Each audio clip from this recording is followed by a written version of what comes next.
آپ شاید حیران ہوں لیکن قطر اور امریکہ میں سیکیورٹی کا کوئی پبلک معاہدہ کبھی تھا ہی نہیں۔ اتفاق دیکھیے کہ اسرائیلی طیارے جب قطر پر حملہ آور تھے تو قطر کی بیسز پر بھی 36 رافیل طیارے کھڑے چمک رہے تھے۔ سیکیورٹی کبھی آؤٹ سورس نہیں ہو سکتی، یہ بات عرب ممالک اچھی طرح سمجھ چکے ہوں گے۔ اسرائیل کے لحاظ سے غزہ اور قطر میں کوئی فرق نہیں، کیونکہ ایک کا ڈیفنس ہے ہی نہیں اور دوسرے کا امریکہ کے پاس ہے۔ عرب ممالک ٹیکنالوجی کے لحاظ سے اسپیس ایج میں اور سیکیورٹی کے اعتبار سے منجو دڑوں میں رہے۔ سارے ایشین عرب ممالک کی کل آبادی 18.5 کروڑ بنتی ہے اور ان کے پاس ایک پاورفل آرمی نہیں جس سے ان کا دشمن خوفزدہ ہو سکے۔ مہنگے ترین جدید ترین ہتھیار ڈیکوریشن کے لیے تو نہیں خریدے جاتے۔ بدترین جمہوریت بھی اس لیے جیت سکتی ہے کہ اس کا حکمران اکاؤنٹیبل ہوتا ہے۔ قطر کے ڈیفنس ایگریمنٹس ناکام ہونے کے بعد یوکرین بھی سوچ رہا ہوگا کہ اس نے کس بھروسے پر اپنے قیمتی وسائل امریکہ کے حوالے کر دیے ہیں۔ صرف اسلحے کے ڈھیر لگانے سے سیکیورٹی مل سکتی تو لاک ہیڈ مارٹن کا اپنا ملک ہوتا۔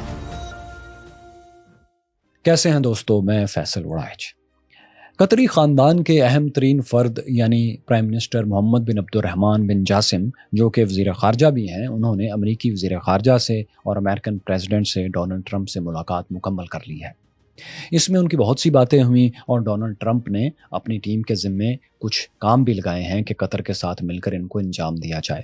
کچھ دنوں میں یہ ساری رپورٹس پبلک ہو جائیں گی اور امریکہ کی طرف سے کچھ انفارمیشن سامنے آئے گی۔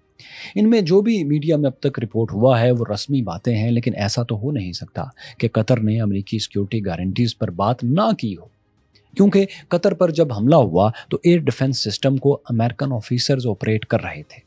ایسا کیوں تھا، یہ سب آپ اسی ویلاگ میں آگے جا کر جان جائیں گے۔ ساتھ ہی ہمیں یہ بھی دیکھنا ہے کہ ان دونوں ممالک میں، قطر میں اور امریکہ میں، جو معاہدہ تھا وہ تھا کیا۔ ساتھیوں، قطر اور امریکہ نے 1992 میں دنیا کو یہی تاثر دیا کہ دونوں کے درمیان سیکیورٹی کوآپریشن ایگریمنٹس ہو چکے ہیں، جس سے یہی سمجھ آتا تھا کہ قطر بطور ایک امیر ملک انویسٹمنٹس کرے گا اور امریکہ بطور ملٹری پاور ہر قسم کی سیکیورٹی اس کو فراہم کرے گا۔ لیکن حیرت انگیز بات یہ ہے کہ اس ایگریمنٹ کی لکھی ہوئی شرائط کیا ہیں، یہ ایگریمنٹ کیا تھا، اس کے بلٹس پوائنٹس کیا تھے، یہ کسی کو پتہ نہیں۔ میڈیا میں باتیں بہت ہوئیں، خبریں بہت چھپیں، آرٹیکلز لکھے گئے، مگر یہ ایگریمنٹ پبلک نہیں کیا گیا۔ قطر کے 31 لاکھ شہری بھی نہیں جانتے کہ ان کے ملک سے امریکہ نے کیا وعدے کیے تھے، جنہیں توڑنے پر یہ کہا جا رہا ہے کہ امریکہ نے پیٹھ میں خنجر گھونپا ہے۔ بائی دا وے، ڈیموکریسیز اور ایبسولوٹ مونارکی جیسی ریاستوں میں یہی فرق ہوتا ہے کہ آٹوکریسیز میں عوام نہیں جانتے کہ ٹاپ پر کیا ہو رہا ہے، ٹاپ کے لوگ کیا کر رہے ہیں، اور جب کوئی خدا نخواستہ بڑا سانحہ ہو جاتا ہے تو بھی وہ نہیں جانتے ہوتے کہ غلطی ہماری طرف سے کسی کی تھی تو وہ کس کی تھی، اور اگر دوسری طرف سے کسی نے بدعہدی کی ہے تو ہمیں اپنی حکومت پر ریئیکشن کے لیے کیا دباؤ ڈالنا ہے اور کہاں ڈالنا ہے۔ بات کچھ یوں ہے دوستو کہ 1992 سے پہلے جب گلف وار ہوئی تو American forward base middle east کا US air control headquarters سعودی عرب میں ہوا کرتا تھا، لیکن 92 میں یہ دوحہ شفٹ کر دیا گیا۔ اس کی ڈیٹیلز کیا تھیں، ان کو پوشیدہ رکھا گیا۔ اس بیس ہیڈ کوارٹر میں 10,000 امریکی اور یورپین سولجرز اب ہوتے ہیں جو مڈل ایسٹ اور انڈین اوشن میں امریکن انٹرسٹس کو اور ایسٹس کو واچ کرتے ہیں، دیکھتے ہیں۔ کوئی fighter jet, military drone, projectile, مطلب کوئی بھی ہاسٹائل ایکٹیویٹی اس علاقے میں ہو تو اس اڈے کی نظروں سے بچ کر نہیں جا سکتی، اور یہی ان کا کام ہے۔ پھر قطر نے بھی 2012 کے بعد سے امریکن اور یورپین اتحادیوں کی ویپن انڈسٹری سے کافی زیادہ شاپنگ کی ہے، جس کی وجہ سے ان کے پاس best American air defence system Patriot PAC-3 installed ہے۔ لانگ ٹو شارٹ رینج کا یہ defence system fighter jets, ballistic اور کروز میزائلز تک کو انٹرسیپٹ کر سکتا ہے۔ ان کے پاس جرمن اور فرینچ ڈیفنس سسٹمز اس کے علاوہ اور بھی ہیں۔ آن پیپر یہ ڈیفنس ارینجمنٹ اور امریکن فارورڈ بیس کی موجودگی قطر جیسے چھوٹے سے ملک کا دفاع کرنے کے لیے کافی سے زیادہ بہترین بندوبست تھا، خصوصاً ایسا ملک جس کی آدھی سے زیادہ آبادی یعنی تقریباً 15-16 لاکھ آبادی ایک ہی شہر یعنی دوحہ میں رہتی ہو۔ ایسے میں چونکہ ڈیفنس اور بھی آسان ہو جاتا ہے کہ آپ کو اپنے وائٹل ایسٹس، اہم ترین جو ایسٹس ہیں، ان کو زیادہ بکھیرنے کی ضرورت نہیں پڑتی۔ پھر دوستو، قطر کے پاس صرف ڈیفنس سسٹمز ہی نہیں بلکہ اس کی اپنی 20,000 کے قریب ایک عربی فوج بھی ہے، جس میں سے 2,500 سے 3,000 ایئر فورس کی اسٹرینتھ ہے۔ قطری ایئر فورس ایسی فوج ہے جس کے پاس وہ طیارے بھی ہیں جو کئی ملکوں کا صرف خواب ہے، جیسا کہ ان کے پاس 36 رافیل فائٹر جیٹس ہیں، 20 کے قریب ملٹی رول یورو فائٹر ٹائفونز ہیں، اور کم از کم 3 درجن کے قریب F-15 فائٹر جیٹس ہیں۔ اپنی انوینٹری کے اعتبار سے قطری ایئر فورس ایک بہترین فورس لگتی ہے، مگر اس کے ساتھ مسئلہ یہ ہے کہ اس کا year defence system American air base سے، امریکن اڈے سے جڑا ہوا ہے، ادید سے، جو وہاں پر موجود ہے۔ اس لیے قطر کو آپریشنز، سرویلنس اور ڈیفنس کے لیے دوحہ کے جنوب میں موجود یو ایس ملٹری بیس سے ٹیکنیکل مدد چاہیے ہوتی ہے۔ پھر یہی نہیں دوستو، 2022 سے 2022 سے امریکہ نے قطر کو major non NATO ally MNNA کا سٹیٹس بھی دے رکھا ہے۔ قطر کا ڈیفنس ایسا ہو چکا ہے کہ شفٹس میں کام کرتے ہوئے قطر کے ایئر ڈیفنس سسٹم پر امریکن بھی بعض اوقات براجمان ہوتے ہیں، کیونکہ امریکی اور قطری ایئر فورسز میں، ان کی فوجوں میں ایک بھرپور اعتماد اور تعاون کئی برسوں میں قائم ہو چکا ہے۔ مگر اسی مہینے 9 ستمبر کو 3:15 بجے دوپہر یہ اعتماد پرزے ہو گیا۔ 15 اسرائیلی ایئر فورس کے طیاروں نے قطر کیپٹل دوحہ پر 10 اٹیکس کیے۔ 15 اسرائیلی فائٹر جیٹس 2000 کلومیٹر دور سے آئے اور بمباری کر کے 2000 کلومیٹر واپس سکون سے چلے گئے۔ راستے میں برٹش اور امریکن سیکیورٹی سے سورسز سے انہوں نے ری فیولنگ بھی کی۔ قطر اور غزہ میں کوئی فرق نہیں رہا اسرائیل کے لیے، کیونکہ غزہ کی سیکیورٹی تو موجود ہی نہیں ہے اور قطر کی سیکیورٹی امریکہ کے پاس۔ پر آج سنجیدگی سے دیکھیں دوستو، تو قطر میں ایئر ڈیفنس سسٹمز کے ہوتے ہوئے قطری اور امریکی بیس کو اس بات کا پتہ ہی نہ چلنا کہ 15 اسرائیلی فائٹر جیٹس، جو کہ سارے کے سارے امریکن میڈ ہی تھے، وہ آئے اور چلے گئے، یہ ماننا ایک ناممکن سی بات ہے۔ افسوس کی بات یہ ہے کہ دنیا کے سب سے طاقتور ملک کا پریزیڈنٹ اور ان کی فورسز بھی سفید جھوٹ بول رہی ہیں کہ 15 طیاروں نے 2000 کلومیٹر آنے کا سفر ان کی کم از کم 3 ملٹری بیسز کے سامنے سے کیا، اور وہ ایک کو بھی آتے ہوئے ڈیٹیکٹ اور جاتے ہوئے انٹرسپٹ اس لیے نہیں کر پائے کہ آنے والے حملہ ور بہت سمارٹ تھے۔ یاد رکھیں، جن طیاروں نے حملہ کیا ہے، یہ F-16 اور F-35، جیسا کہ ہم بتا چکے ہیں، یہ سب امریکن میڈ طیارے ہیں جنہیں امریکن سسٹمز کے لیے ڈیٹیکٹ کرنا ناممکن نہیں بلکہ زیادہ آسان تھا۔ پھر ستم یہ ہے کہ جس وقت وہ طیارے بمباری کر رہے تھے تب تو سب کو پتہ چل چکا تھا، مگر اس وقت بھی انہیں انٹرسپٹ کرنے کے بجائے جانے دیا گیا۔ اگر ہم امریکن ملٹری بیس کی اسرائیلی فورسز کے ساتھ ملی بھگت کو مان بھی لیں، جو کہ 100% درست بات ہے، وہ تھی، تو بھی قطری ایئر فورس اور اس کے وسائل کو نظر انداز کرنا ایک حماقت ہوگی۔ ہم ابھی آپ کو بتا چکے کہ قطر کی ایک لیوش 5 سٹار ایئر فورس ہے۔ یہ 5 سٹار ایئر فورس اتنی بے بس ہرگز نہیں ہونی چاہیے کہ وہ موجود ڈیفنس سسٹم کو آپریٹ ہی نہ کر سکتی ہو، اور اس کے لیے بھی امریکن فورسز کی وہ محتاج ہو۔ مگر افسوس کی بات ہے، اور آپ کو بتائیں کہ ایسا ہی ہے، جس وقت اسرائیلی حملہ ہو رہا تھا تب بھی ڈیوٹی پر، آپریشن پر امریکن آفیسرز ہی موجود تھے۔ یہی کچھ حال UAE کا بھی ہے۔ سعودی، بحرینی، کویتی اور عمانی بھی اس سے زیادہ مختلف نہیں ہیں۔ اگرچہ سعودی عرب کی آبادی باقیوں سے کچھ زیادہ ہے، یعنی 3 کروڑ 70 لاکھ کے قریب ہے، جس کی وجہ سے سعودی ایئر فورس ان سے قدرے بہتر ہے۔ ان کے پاس modern multi role fighter jets ہیں اور کوئی 350 کے قریب ان کی کل تعداد ہے۔ ایئر فورس میں بھرتیاں بھی 20,000 کے قریب ہیں سعودی عرب میں، لیکن یہ ایئر فورس یمن میں بمباری کرنے کے لیے تو بہت ایکٹیو رہی ہے، مگر ایک پروفیشنل ملٹری کے سامنے ایسی ہی کارکردگی دکھا سکے گی یا نہیں، کم لگتا ہے۔ خدا نہ کرے ایسا ہو، مگر ماڈرن ہسٹری میں عربوں کی کمزوری کی بہت سی مثالیں ہمیں ملتی ہیں۔ 1967 میں 1967 میں مصر اور شامی ایئر فورسز کو اسرائیل نے کھڑے کھڑے تباہ کر دیا تھا۔ عرب فورسز تھی۔ جون 1981 میں عراقی اٹامک پلانٹ سیکنڈز میں اسرائیل نے تباہ کر دیا تھا، حالانکہ اس وقت عراقی ایئر فورس کے پاس MiG طیارے تھے، معراج فائٹر جیٹس تھے، ایک رشین ایئر ڈیفنس سسٹم بھی کام کر رہا تھا، مگر کچھ بھی کام نہیں آیا۔ اسرائیلی F-15 اور 16 طیارے اردن اور سعودی عرب کی ایئر بیسز استعمال کرتے ہوئے بغداد میں آئے تھے اور 120 سیکنڈ میں 2 منٹ میں 16 بم برسا کر اپنے ٹارگٹ ہٹ کر کے اسی راستے سے سعودی عرب اور اردن سے واپس چلے گئے تھے۔ واپسی پر بھی نہ عراق، نہ اردن اور نہ سعودی عرب ان میں سے کسی اسرائیلی فائٹر جیٹ کو روکنے میں کامیاب ہوئے۔ یہ فائٹر جیٹس 1600 کلومیٹر کا فاصلہ طے کر کے آئے تھے اور 1600 کا طے کر کے واپس سینائے بیس پر چلے گئے، کیونکہ تب مصری علاقے صحرائے سینا پر اسرائیل کا قبضہ تھا، اب نہیں ہے۔ ماضی پورا گواہ ہے کہ عربوں نے جتنے بھی ہتھیار خریدے ہیں وہ زیادہ تر نمائشی ڈیکوریشن پیس ہی ثابت ہوئے ہیں جب ان کی ضرورت پڑی ہے، کیونکہ یہ نئے دور کی professional, disciplined, cult style national armies آج تک نہیں بنا سکے۔ جن 2 ملکوں عراق اور شام نے کسی حد تک نیشنل آرمیز بنائیں، وہ انہوں نے آپسی لڑائیوں میں، خانہ جنگیوں میں اور اسرائیل امریکہ کے حملوں میں تباہ کروا لی۔ صرف ہتھیار خریدنے سے دوستو پروفیشنل کلٹ سٹائل آرمی نہیں بن سکتی۔ अभी आपके सामने पिछले 24-25 साल में $250 टू $50 बिलियन के वेपन एग्रीमेंट्स सऊदी अरब, अमेरिका और इत्तेहादियों से कर चुका है, जिनमें से ज़्यादातर वेपन्स उसे मिल भी चुके हैं। मगर कतर की सूरत हाल के बाद ये सब मट्टी के खिलौने लग रहे हैं, क्योंकि सऊदी अरब को बड़ा खतरा यमन या ईरान की तरफ से नहीं होगा। मिडल ईस्ट के रिकॉर्ड को देखें तो इसराइल ही से खतरा होगा, और ये जब भी खतरा हुआ इस सूरत हाल के मुताबिक सऊदी अरब को अमरीकी मुआहदे और अड्डे नहीं बचा सकेंगे। और ऐन मुमकिन है कि अमरीकी हथियारों पर लिखा हुआ हो, उनके मुआहदों पर लिखा हुआ हो कि ये इसराइल के खिलाफ इस्तेमाल करने के लिए नहीं है।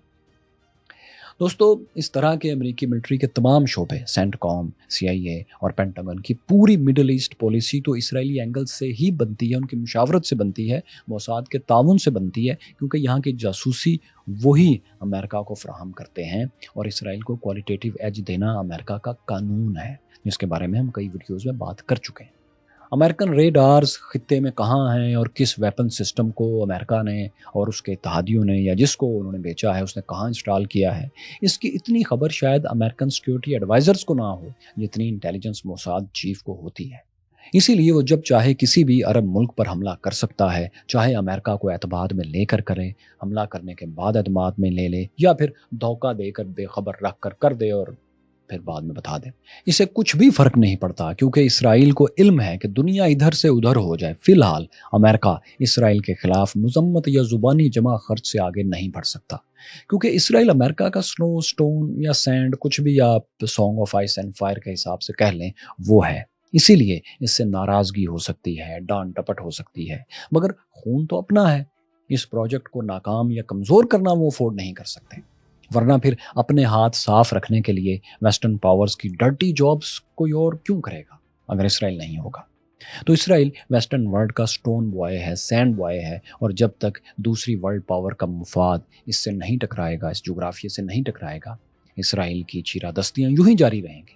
आपको बताएं कि वेस्टर्न गवर्नमेंट्स की तरफ से जो फ़लस्तीन को तस्लीम करने की बातें हो रही हैं और ह्यूमन राइट्स की बातें हो रही हैं, इसमें वहाँ की हुकूमतें सिर्फ रिकॉर्ड की दुरुस्तगी के लिए, फैशन के तौर पर ह्यूमन राइट्स की बात कर रही हैं, वरना एक्चुअली तो सिवाय स्पेन के और आयरलैंड के किसी ने कुछ भी सीरियस एक्शन नहीं लिया। बल्कि ज़्यादातर ममालिक तो सिर्फ फ्री पैलेस्टाइन का प्ले कार्ड उठाने पर अपने ही शहरियों को घसीट रहे हैं, घरों से उठा रहे हैं और दहशतगर्दी के मुकदमात बना रहे हैं। ह्यूमन राइट्स को फैशन के तौर पर इसलिए कह रहा हूँ कि वो इस्तेमाल कर रहे हैं कि जब भी वेस्टर्न पावर्स फ़लस्तीनी रियासत को तस्लीम करने की भी बात करती हैं, तो वो सब जानती हैं कि ये अलामती बात तो है, मगर इसमें जानबूझकर वो दो एलिमेंट्स मज़ीद भी शामिल नहीं करती। एक ये कि जिस आज़ाद फ़लस्तीनी रियासत को तस्लीम करने की बात वो कर रहे हैं, इसका बॉर्डर क्या होगा, ये बात नहीं करते। दूसरी बात ये कि आज़ाद फ़लस्तीनी रियासत को अपने डिफेंस के लिए फ़ौज बनाने का इख्तियार होगा या नहीं, ये बात भी नहीं वो करते। ये दोनों बातें, ये दोनों पॉइंट्स वो जानबूझकर ओपन छोड़ देते हैं ताकि इसराइली प्रोजेक्ट को बचाए रखने और क्वालिटेटिव एज देने के लिए डिटेल्स का ऑप्शन खुला रखा जा सके। मिसाल के तौर पर वो इसराइली ट्रंप मंसूबे के मुताबिक चंद एक छोटी छोटी बिखरी हुई फ़लस्तीनी आबादियों को, देहात को फ़लस्तीन का नाम देकर एक आज़ाद फ़लस्तीनी अमारात तस्लीम कर सकते हैं, जैसा कि इसराइली थिंक टैंक्स कह भी रहे हैं। फिर ये कि ऐसा क्यों कि आप ऐसी फ़लस्तीनी रियासत की हमायत कर रहे हैं जिसकी कोई फ़ौज ही नहीं होगी। ऐसा कौन सा मुल्क हो सकता है, कायम रह सकता है, जिसके पास अपने तहफ़्फ़ुज़ की कोई गारंटी ही ना हो, कोई तरीका ही ना हो। हालांकि ऐन यही बात कहते हुए वेस्टर्न कंट्रीज़ इतने समझदार हैं कि यूक्रेन के लिए मुसलसल सिक्योरिटी गारंटीज़ की बात किए जाते हैं, क्योंकि जानते हैं कि सिक्योरिटी गारंटीज़ के बगैर यूक्रेन ताकतवर हमसाए रशिया के मुकाबले में एक दिन भी खड़ा नहीं रह सकता, अपनी सॉवरेनिटी की हिफाजत कर ही नहीं सकता, और ये लॉजिकल बात है। लेकिन फ़लस्तीनी आज़ादी के सवाल पर वो इन दोनों बुनियादी बातों को, पॉइंट्स को गोल करके दरअसल अपने लिए ऑप्शंस खुले रखते हैं। इनके मुकाबले में हालांकि अक़वाम मुत्तहिदा में सिक्योरिटी कौंसिल की रेजोल्यूशन 6119 के रेफरेंस से पाकिस्तान समेत तमाम मुस्लिम ममालिक एक वाज़ेह बाउंड्री के साथ फ़लस्तीनी आज़ादी की बात ही करते हैं। यानी 1967 से पहले के बॉर्डर्स पर फ़लस्तीन आज़ाद होगा, जिसमें गज़ा और वेस्ट बैंक पूरे शामिल होंगे, और मशरिक़ी बैतुल मक़दस, ईस्ट यरूशलेम इसका कैपिटल होगा। मगर ये डिटेल्स आप किसी वेस्टर्न पावर से नहीं सुनेंगे, क्योंकि उन्हें अपनी गेम्स के लिए एक रूम बाकी रखना है जो कि वो रखते हैं। हाँ, जिन जिन हुकूमतों की बात हम कर रहे हैं, वहाँ की सिर्फ हम हुकूमतों ही की बात कर रहे हैं। वहाँ की नई नस्ल, उनकी जनरेशन जी और अल्फ़ा जी अलबत्ता किसी और मूड में नज़र आ रही हैं, जिसकी बात हम कई बार कर चुके हैं, आपके इल्म में है, दोहराने की ज़रूरत नहीं। इसी नई नस्ल को काबू करने के लिए इसराइल अमेरिका इस वक्त नए कवानीन बनाने और freedom of speech and university researches पर पाबंदियां लगा रहे हैं और सोशल मीडिया के एल्गोरिदम्स बदलने की बातें कर रहे हैं।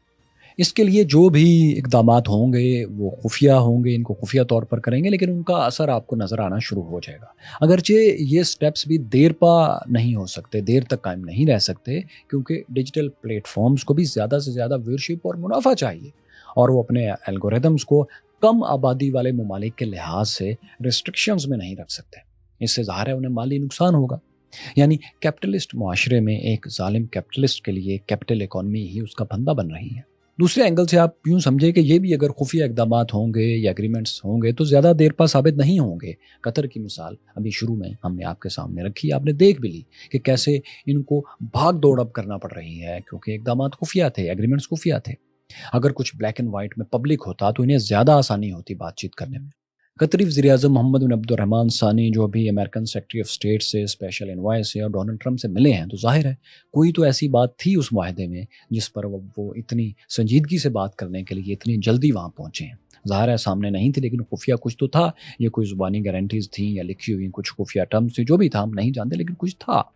2022 से 2022 से जो अमेरिका ने कतर को मेजर नॉन नेटो एलाई का दर्जा दिया था, इसमें भी कोऑपरेशन बढ़ाने की बज़ाहिर बातें थीं, लेकिन तासुर तो यही था कि अमेरिका कतर का डिफेंस करेगा, जिसका मतलब है कि कोई ऐसी बात दोनों ममालिक में थी जिसे पब्लिक नहीं किया गया, लेकिन ये गारंटीज़ की तरह ही थी, इसीलिए हर जगह ये तासुर था।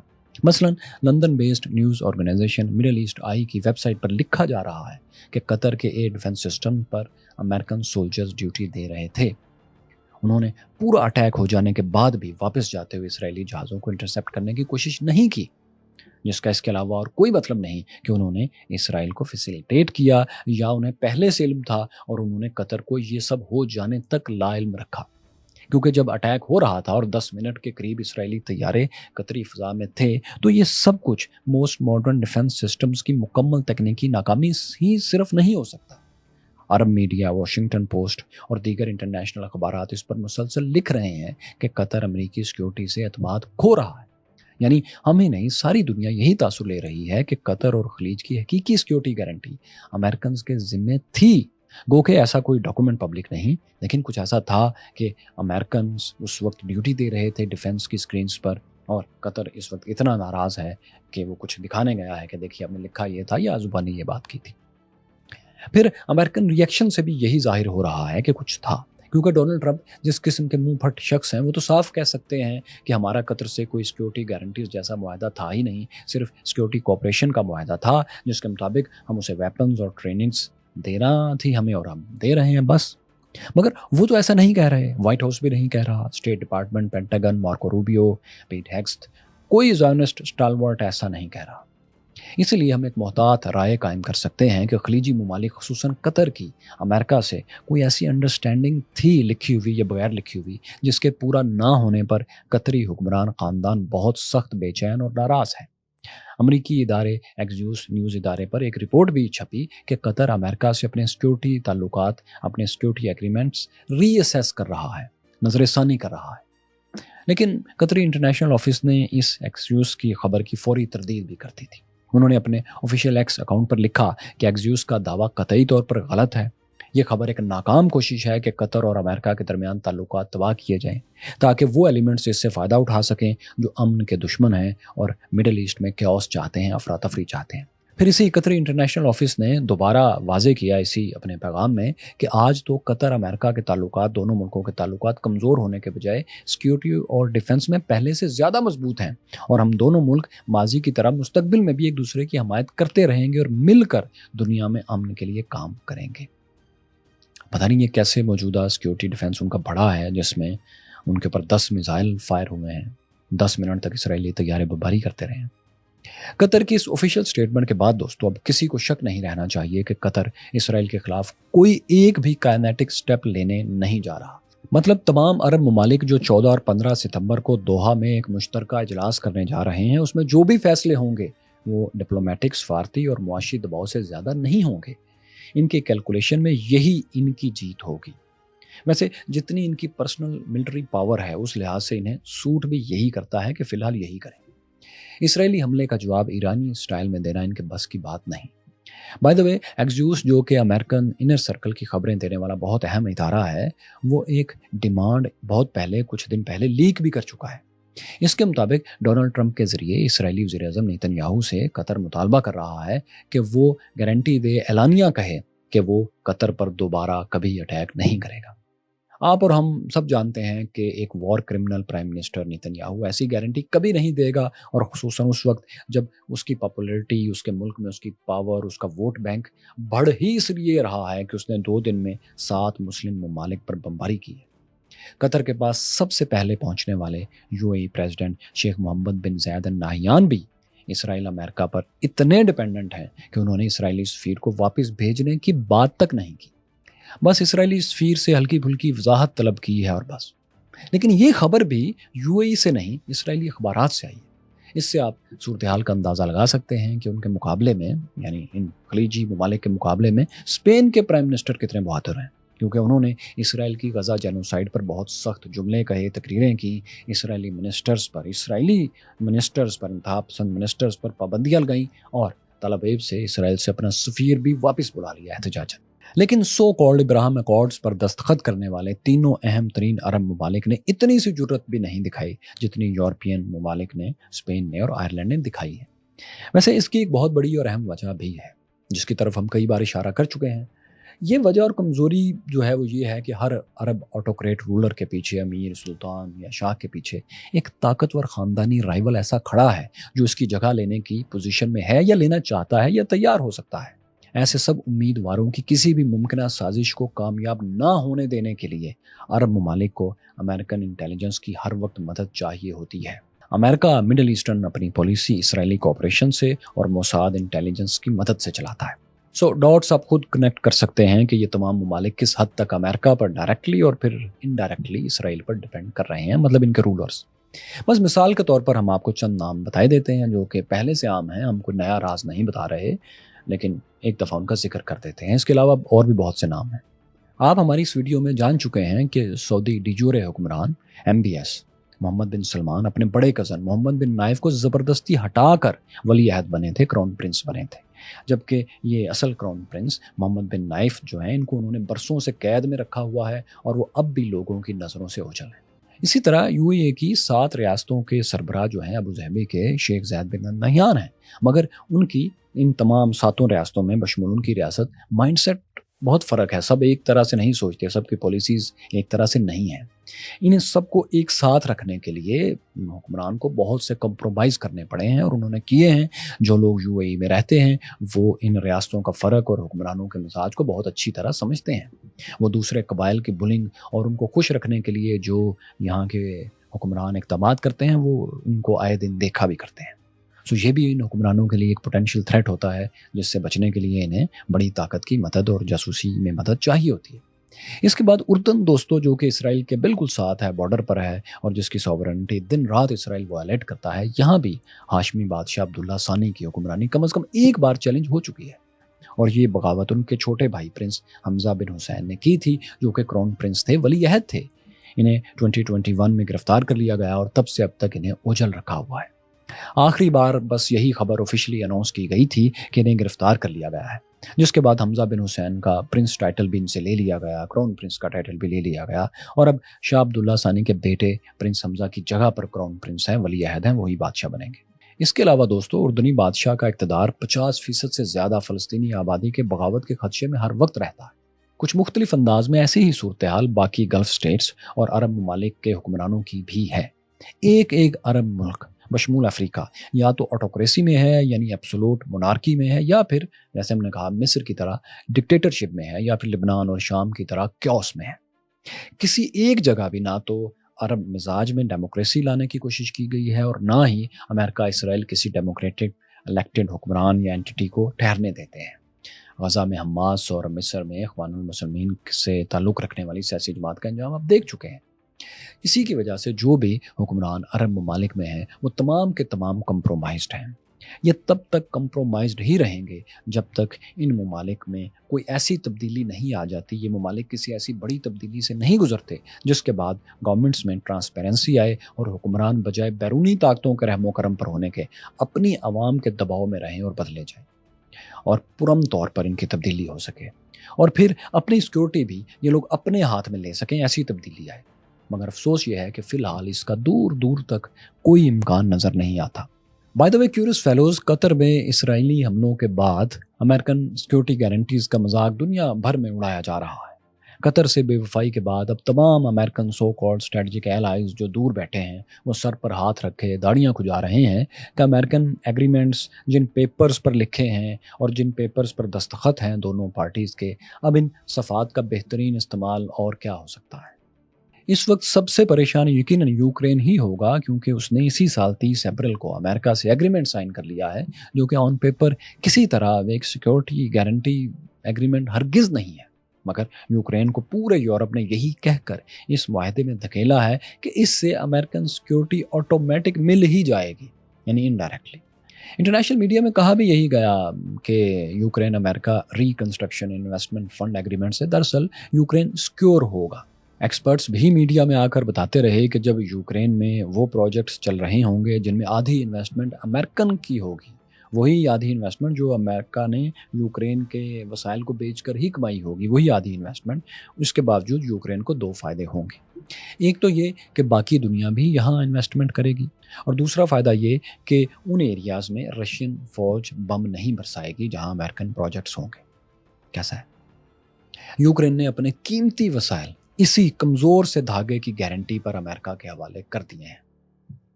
اس معاہدے کے دوران زیلنسکی لاکھ روئے گڑ گڑائے، مگر ڈونلڈ ٹرمپ نے ایگریمنٹ میں کلیئرلی سیکورٹی گارنٹیز نہیں لکھی۔